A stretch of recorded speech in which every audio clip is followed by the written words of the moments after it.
When I was admitted to Kino Hospital, I had several encounters that I could not forget. This hospital really looked old, in my opinion. The hospital is near a major city, and that may explain why it appeared quite old. The only reason I was admitted there was because all my family were admitted there, and it has sort of became our family hospital. I had for a foot fracture, and after surgery it got infected, and I was admitted for almost 2 weeks. The first 5 nights were great, and the paranormal stuff only began on the 6th night. There was this old lady beside me, and when I was admitted, her family members did say that she was demented. Therefore, she was spouting nonsense most of the time, but it was entertaining. She always thought I was her daughter and often called me by her daughter's name, although she said things that didn't make much sense, but she said this on the 6th night that scared me to death. She called me Susie. Ask that lady to stop staring at me.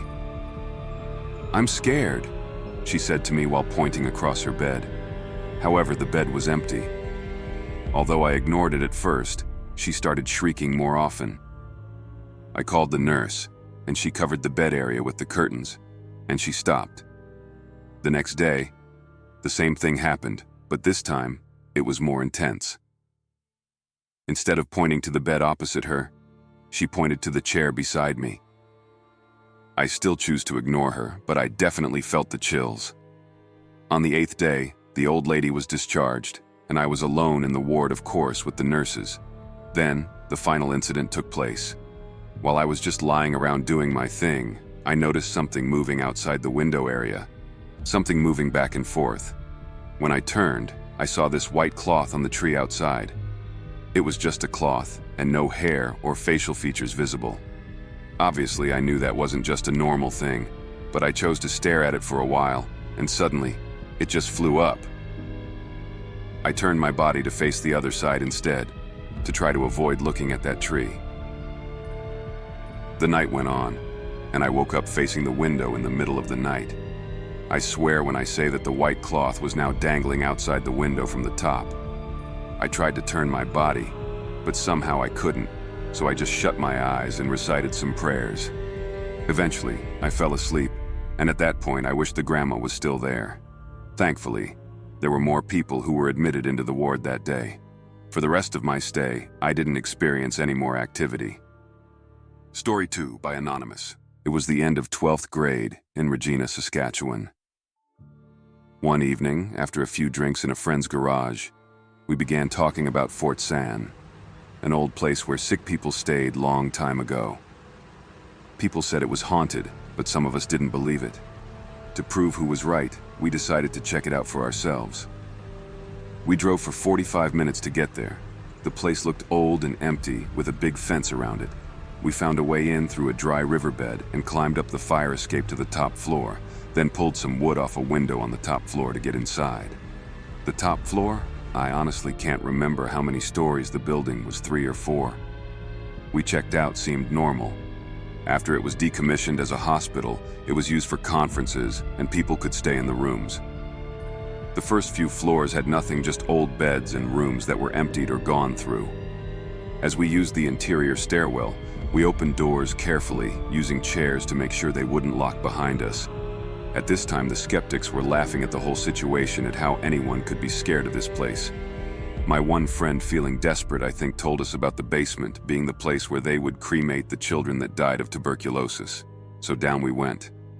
By the time we got to the basement, things felt really creepy. For example, it feels like you are in an abandoned building that has no way out. The walls were old and falling apart, and it smelled weird. Plus, it was so dark down there that only a few of us with flashlights could see where we were going. At this point in the basement, we all split up. In one room, we found a strange tunnel-like opening in the wall, just large enough to crouch in. You wouldn't have to crawl to get through this tunnel. But you couldn't stand upright either. Just then, I realized I was standing in something wet on the floor. Shining a light on it, I saw it was blood. We called all the other guys to come over. I assumed one of my friends got hurt breaking glass or something, and wanted to make a scene.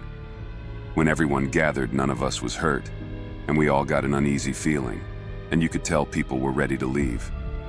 Then, we heard loud banging sounds from the doors we had propped open. They all slammed shut. And looking down the tunnel, We saw moving shadows. We debate to this day what we saw, but it looked like kids' shadows running past the opening at the far end. Freaked out, we ran to get out. We were able to get up the stairs to the main floor because we didn't go through any doors, but the chair we put in front of the other door was gone, and the door was shut tight. We found a window, kicked out the wood covering it, and ran to our car as fast as we could. To this day, my friends and I can't agree on what happened. Some think someone was hiding in there, playing tricks on us. But none of us were about to go back and find out. Story 3 by Johnny. The city that I went to college in had an abandoned Catholic orphanage. Just looking at the place, you could guess that it was haunted if you believe in that sort of thing. I was a skeptic before my experience, and I still sometimes question if my mind was playing tricks on me. But as you'll hear in my story, there were 5 of us present that all witnessed the same thing. Anyways, the backstory is that the nuns who ran this orphanage back in the day were very strict and cruel. I remember one particular story.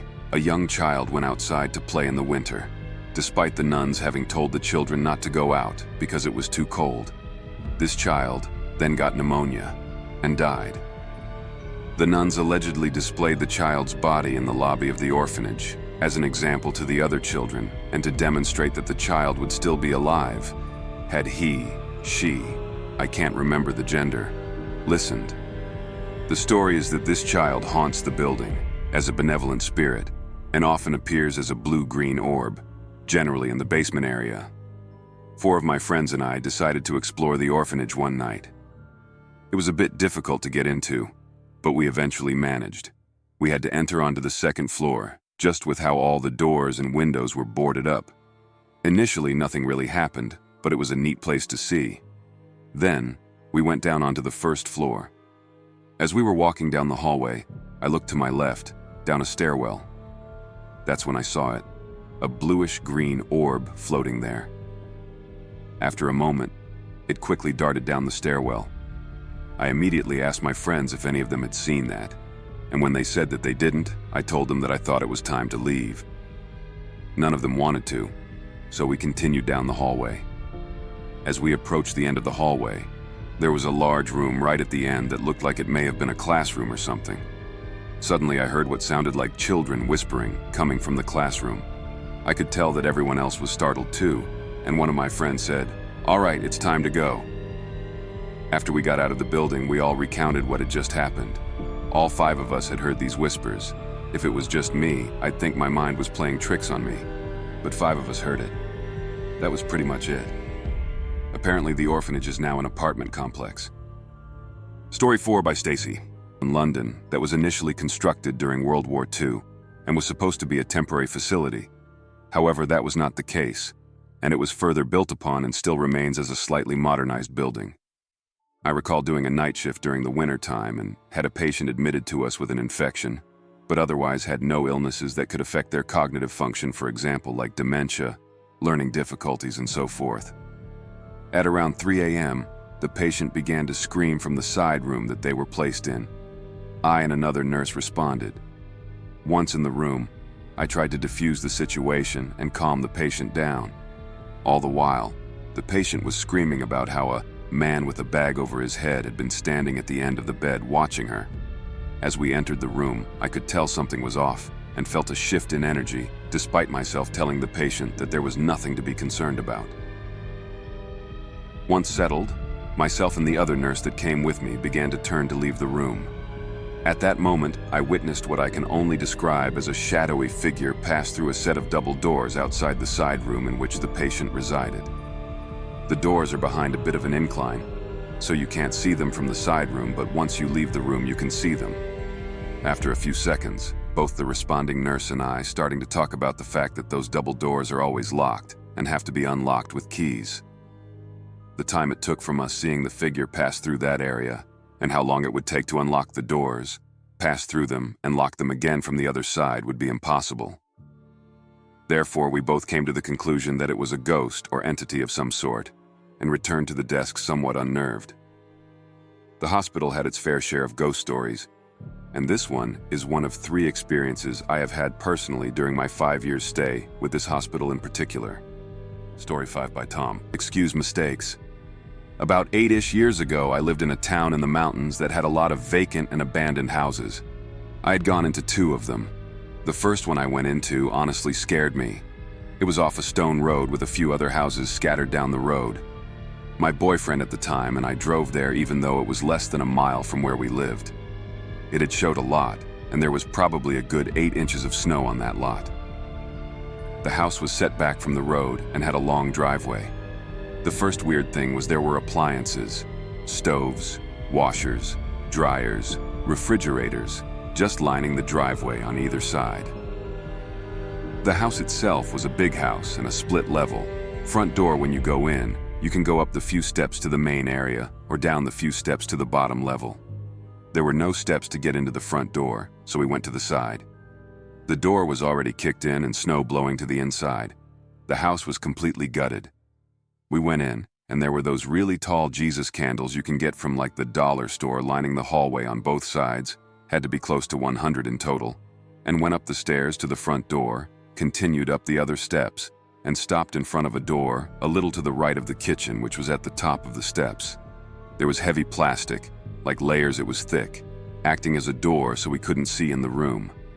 We decided to go check it out, so we pushed the plastic aside to go in.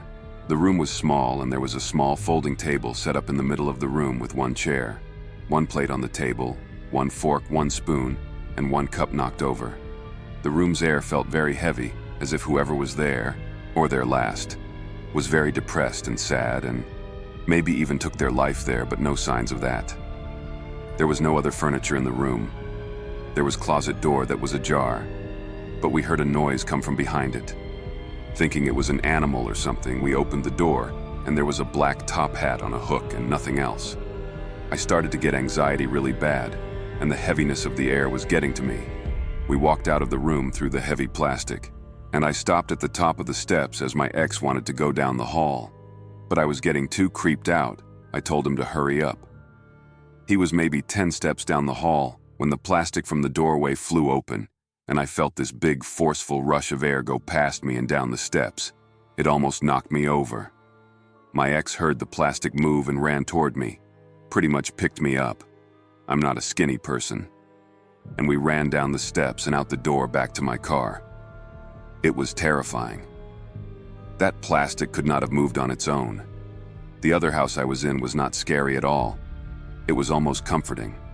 The small house had been vacant for a long time, and the roof was collapsing in. We went in through the front door, and it was like whoever once lived there just left one day and never came back. I'm assuming it was an elderly person who died, and no one came to empty the house. Everything was still there. Medicine in the bathroom that expired in 1994. Dishes were on a drying rack next to sink. Wallet with ID. Dentures, just everything. It was sad. We checked out the home and found tons of cool stuff, especially an old WW1 or WW2 uniform, an old sewing machine, record player with tons of records, and this old parchment paper book of records dating back to the 1890s with railroad information and costs of materials and letters between family and friends and business transactions. It was super cool to see that. We didn't take anything, but it was neat to feel like we stepped back in time. I moved out of that area, and a couple years ago went to drive by that house, but it's not there anymore. Story 6. So one day, while visiting Virginia for a job I was working at the time, my friend and I decided to go look for some abandoned places to take photographs of since Halloween was just around the corner. So, after some driving around and some quick phone research, we find this 1950s-era abandoned insane asylum. We couldn't find a way in, and all the door entrances were locked, boarded off and guarded by cameras. Finally, we found an old busted window that led to what once was the kitchen. After some quick thinking, we found an old chair and hopped in. The place was super dark, wet and cold, and as soon I set foot down, I got the chill down my spine, as if something was there, or somebody or something was watching me. My friend, who was a lot less shaken, wanted to go look around. I started snapping pics of things that were broken or flipped over. My friend walks down a hallway with the words, "All who enter die," written on the wall. I did not follow, but between being spooked and taking the pics, I just wasn't ready to take that step yet.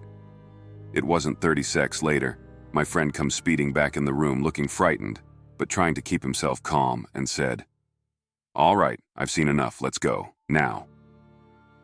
I said, "What happened? Did you see something?" He didn't say a word, but walked past me and started climbing back out the window we came in. I was close to the hallway, and I guess my nature curiosity kicked in, so I leaned over and peeked down the hallway. At the end of the hallway was an empty chair. Something small was in the chair, looked like a ball or something. And the next thing I know, it slid off the chair and landed on the floor. I was totally freaked out. I screamed, "Oh hell no," and ran for the window. My friend was waiting on the other side, so I threw him my camera and I leapfrogged out the window, cutting up my hands in the progress but not really caring about it. We ran back to the car, got in, and sped away. It wasn't until a few minutes and a few miles later we finally calmed down enough to talk to each other about what happened. I said, "Did you see that ball in the chair?" When I looked down the hallway, I saw something in that chair and then it falls to the floor. My friend looked at me with shock and disbelief in his eyes and said, "It wasn't a ball." I was walking down the hallway, peeking into the empty rooms, and it was creepy seeing the flipped over beds and stuff scattered everywhere. But when I got closer to the end of the hallway, what looked like an empty chair, a small doll sitting there. I thought I was spooky, but probably some crackhead put it there, and as soon as I thought that the doll went from sitting up to laying over. So I ran out of there. I thought I might have overreacted and maybe it was a breeze or something that knocked it over, but once you said it got knocked to the ground, I knew it could have been a breeze, and that totally freaked me out.